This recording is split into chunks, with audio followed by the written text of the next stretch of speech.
दर्शक बंधु मो मामा स्वागत करुछि ओडिशा पावर को। आज नवेम्बर 13 तारिख। चलतु जाणी रखिबा कौन रही आज दिन सबकि मुख्य खबर। पतंजलि ब्रांड को लगिला बड़ झटका। 72 घंटा मध्य विज्ञापन हटाइबा निर्देश देले कोर्ट। दिल्ली हाईकोर्ट पतंजलि आयुर्वेदिक अन्य 54+ ब्रांड को धोखा बोली वर्णना करुथिबा विज्ञापन प्रकाशन किंबा प्रसारण करिबारु निषेध करिसंती। एहा सहित 3 दिन मध्य समस्त टेलीविजन डिजिटल एवं प्रिंट प्लाटफॉर्म रु विज्ञापनटी को हटाइबा कोर्ट निर्देश देइछंती। केवल सेतिकी नुहे, पतंजलि अन्य 54+ को धोखा बोली कहिबा किंबा एहार मेडिकल वैल्यू उपरे प्रश्न उठाइबा भली कौनसी नुआ विज्ञापन चलाई परिबा नाही बोली कोर्ट निर्देश देइछंती। तुर्कीर सामरिक कार्गो विमान जर्जिया रे दुर्घटनाग्रस्त। 130 विमान आज अजरबैजानरु उड़ान करी तुर्की को फेरुथिबा बेले दुर्घटनार शिकार होईछि। तुर्की प्रतिरक्षा मंत्रालय एक्स रे एक पोस्ट करी एने सूचना देइछि। दुर्घटना समय रे विमान रे 20 जन थिले एवं समस्तंकर मृत्यु घटिथिबा आशंका करा जाउछि, किंतु कौनसी मृत्यु संख्या कर्तृपक्षों द्वारा स्पष्ट करा जाई पारि नाही। 2026 रो बजेट तारीख घोषणा करा जाइछि। 2026 रु 27 आर्थिक वर्ष पई राज्य बजेट आसंता वर्ष फेब्रुआरी तृतीय सप्ताह रे आगत करा जिवो। अर्थ विभाग पक्षरु आज ठारु एने प्रस्तुति आरंभ होईछि। आज अर्थ विभाग पक्षरु विभिन्न विभाग को दिया जाइथिबा चिठी रे कुहा जाइछि 2026 रु 27 पई आसंता डिसेंबर 20 सुधा विभाग माने बजेट आकलन प्रस्ताव दाखल करिवे। बजेट को नहीं राज्य सरकारंकर बड़ घोषणा। 2036 सुधा ओडिशा को $500 बिलियन एवं 2047 सुधा $1.5 ट्रिलियन अर्थनीति रे परिणत करिबा लक्ष्य धार्य करिसंती, जहा वर्तमान अर्थनीति आकार रे प्राय 15 गुण बड़। परवर्ती खबर, ओडिशा सेनापति तृतीय पराजय। चलित 2025 रु 26 रणजी ऋतु रे ओडिशा चतुर्थ मैच रु तृतीय पराजय बरण करिछि। मंगलवार ओडिशा नागपुर ठारे चैंपियन विदर्भ निकटरू 100 रन रे हारि जाइछि। शुभ्रांशु सेनापति दल सम्मुख रे 345 रन कष्टसाध्य लक्ष्य धार्य होइथिला। भ्रमणकारी दल शेष दिन रे लड़िबा परिवर्ते आत्मसमर्पण करी 244 रन रे समस्त विकेट हराई देइथिले। फलरे पॉइंट टेबुल रे पूर्व भली तृतीय शेष स्थान रे संघर्ष करुछि ओडिशा। कुहुड़ी आस्तरण रे सुंदरगढ़ और कोरापुट। आज सकाळे घन कुहुड़ीर धला चादर रे घोड़ेई होइथिला कोरापुट और सुंदरगढ़ सहर।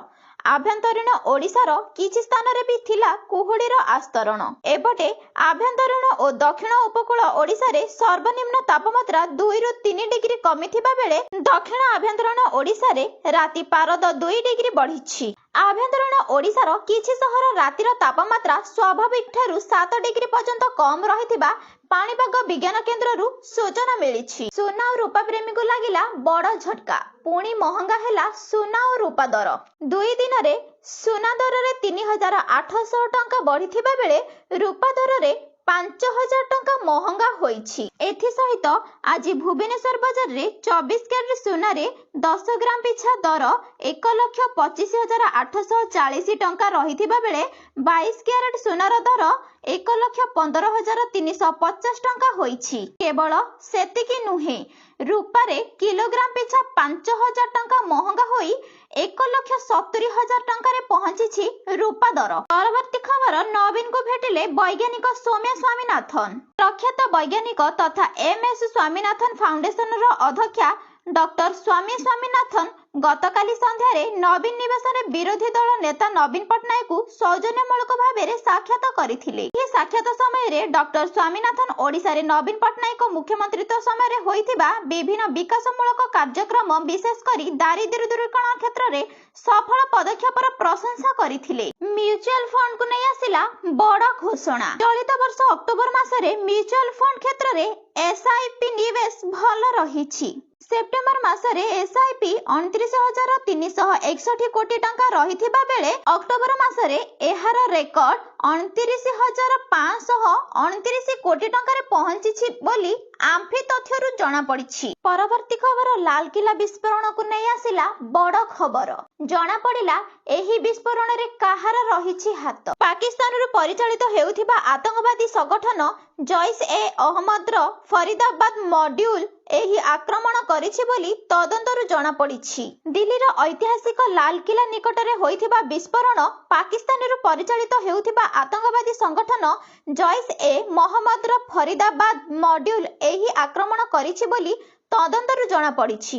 ବିଜେଡି ସରକାରରେ ଯାହା ହୋଇନଥିଲା ବିଜେପି ସରକାରରେ ମଧ୍ୟ ହୋଇନାହିଁ ବୋଲି ସୂଚନା ମିଳୁଛି। ବିଜେଡି ସରକାରରେ ଯାହା ହୋଇନଥିଲା ବିଜେପି ସରକାରରେ ତାହା ହେଉନାହିଁ ବୋଲି ସୂଚନା ମିଳିଛି। ଦୟାସେତୁରୁ ଟିକରପଡ଼ା ରାସ୍ତା 3 ବର୍ଷ ହେଲାଣି ନିର୍ମାଣ କାର୍ଯ୍ୟ ଅଧପନ୍ତରିଆ ରହିଛି, କିନ୍ତୁ ଏପର୍ଯ୍ୟନ୍ତ ରାସ୍ତାର ନିର୍ମାଣ କାର୍ଯ୍ୟ ଶେଷ ହୋଇନାହିଁ। ରାସ୍ତାର ବିଭିନ୍ନ ସ୍ଥାନରେ ଖାଲଖମା ସୃଷ୍ଟି ହୋଇଥିବାରୁ ଗାଡ଼ି ମଟର ଯାତାୟାତରେ ବଡ଼ ସମସ୍ୟା ଉପୁଜୁଛି।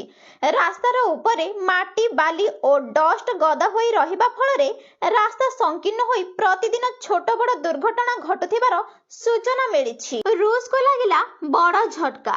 ରୁଷରୁ ତେଲ କିଣା ବନ୍ଦ କଲା ଭାରତ। ସାଧାରଣତଃ ପରବର୍ତ୍ତୀ ମାସ ପାଇଁ କିଣାଯିବାକୁ ଥିବା ତେଲ ପାଇଁ ଚଳିତ ବର୍ଷ 10 ତାରିଖ ମଧ୍ୟରେ ଆଦେଶନାମା ଦିଆଯାଇଥାଏ, କିନ୍ତୁ ଡିସେମ୍ବର ମାସରେ ଆସିବାକୁ ଥିବା ତେଲ ପାଇଁ 5ଟି ଭାରତୀୟ କମ୍ପାନୀ ଆଦେଶନାମା ରୁଷକୁ ଦେଇନାହାନ୍ତି ବୋଲି ଏହି ଶିଳ୍ପ ସହ ଜଡ଼ିତ ଅଧିକାରୀମାନେ ନିଜ ନାମ ଗୋପନ ରଖି ସୂଚନା ଜଣାଇଛନ୍ତି। ବିହାରର ନିର୍ବାଚନକୁ ନେଇ ଆସିଲା ବଡ଼ ଖବର। ବିହାରରେ ସରିଲା ନିର୍ବାଚନ। ବିଭିନ୍ନ ସଂସ୍ଥା କରିଥିବା ଏକ୍ଜିଟ୍ ପୋଲ୍ ବା ବୁଥ୍ ବାହୁଡ଼ା ମତରୁ ଏହା ଜଣାପଡ଼ିଛି ଯେ ବିହାରରେ କ୍ଲିନ୍ ସୁଇପ୍ କରିବେ ଏନ୍ଡିଏ। କେନ୍ଦ୍ର ସରକାରଙ୍କ ପକ୍ଷରୁ ଆସିଲା ବଡ଼ ସୂଚନା। ପୋଲିସ ସବ୍ ଇନ୍ସପେକ୍ଟର ନିଯୁକ୍ତି ପରୀକ୍ଷାର ଦୁର୍ନୀତି ଅଭିଯୋଗ। ଓଡ଼ିଶା ପୋଲିସ ସବ୍ ଇନ୍ସପେକ୍ଟର ନିଯୁକ୍ତି ପରୀକ୍ଷାର ତଦନ୍ତ କେନ୍ଦ୍ରୀୟ ଅନୁସନ୍ଧାନ ସଂସ୍ଥା ସିବିଆଇ ଦ୍ୱାରା କରାଯିବ ବୋଲି କେନ୍ଦ୍ର ସରକାର ବଡ଼ ସୂଚନା ପ୍ରଦାନ କରିଛନ୍ତି। ପରବର୍ତ୍ତୀ ଖବର, ଖୋର୍ଦ୍ଧା ଜିଲ୍ଲାରେ ହେବ କୁଷ୍ଠରୋଗ ଚିହ୍ନଟ। ମୁଖ୍ୟ ଜିଲ୍ଲା ଚିକିତ୍ସା ଓ ଜନସ୍ୱାସ୍ଥ୍ୟ ଅଧିକାରୀଙ୍କ କାର୍ଯ୍ୟାଳୟ ସମ୍ମିଳନୀ କକ୍ଷରେ ମୁଖ୍ୟ ଜିଲ୍ଲା ଚିକିତ୍ସା ଓ ଜନସ୍ୱାସ୍ଥ୍ୟ ଅଧିକାରୀ ଡାକ୍ତର ସଞ୍ଜୟ ଚନ୍ଦ୍ର ରାୟଙ୍କ ଅଧ୍ୟକ୍ଷତାରେ ଜିଲ୍ଲାରେ ନଭେମ୍ବର 17 ତାରିଖରୁ ନଭେମ୍ବର 30 ତାରିଖ ପର୍ଯ୍ୟନ୍ତ କୁଷ୍ଠରୋଗ ଚିହ୍ନଟ ଅଭିଯାନ 2025 ଉପଲକ୍ଷେ ବିଭିନ୍ନ କାର୍ଯ୍ୟ ସମ୍ପାଦନ ବିଭାଗର ଅଧିକାରୀମାନଙ୍କୁ ନେଇ ଏକ ସମନ୍ୱୟ କମିଟି ବୈଠକ ଅନୁଷ୍ଠିତ ହୋଇଯାଇଛି। ନୂଆପଡ଼ା ଉପନିର୍ବାଚନକୁ ନେଇ ଆସିଲା ବଡ଼ ଖବର। ବିଜେପିକୁ ଟାର୍ଗେଟ କରିଛନ୍ତି ପୂର୍ବତନ କେନ୍ଦ୍ରମନ୍ତ୍ରୀ ଶ୍ରୀକାନ୍ତ ଜେନା। ପୂର୍ବତନ କେନ୍ଦ୍ରମନ୍ତ୍ରୀ ଶ୍ରୀକାନ୍ତ ଜେନା କହିଛନ୍ତି, ମୁଁ ଅନେକ ନିର୍ବାଚନ ଦେଖିଛି, କିନ୍ତୁ ନୂଆପଡ଼ା ଭଳି ଟଙ୍କାମୋଟା ନିର୍ବାଚନ ଆଗରୁ କେବେ ଦେଖିନଥିଲି। ବିଜେପି କିଭଳି ସୀମା ଉଲ୍ଲଂଘନ କରୁଛି ପୂର୍ବତନ କେନ୍ଦ୍ରମନ୍ତ୍ରୀ ଶ୍ରୀକାନ୍ତ ଜେନା ବିସ୍ତୃତ ଭାବେ ପ୍ରକାଶ କରି ଏଭଳି କହିଛନ୍ତି।